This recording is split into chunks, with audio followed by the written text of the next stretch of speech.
In this video, I'm going to be showing you how to fix Roblox Error Code 267, so make sure to watch this video until the very end to prevent any mistakes in the process.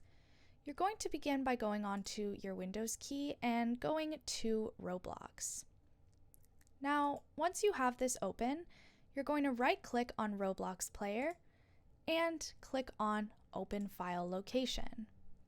Once you open the file location, you're going to right-click on Roblox Player once again and click on Properties.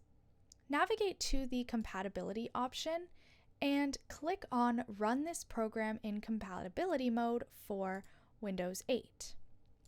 Once you do that, you're also going to check the options for Disable Full Screen Optimizations and Run this program as an administrator. Once these settings are changed like so, you're going to click on Apply and click on OK. Once both of those things are done, you are going to open Roblox Player and your code will be fixed. And that's all there is to it. Make sure to like, comment, and subscribe to the channel. Thanks for watching and see you in the next video.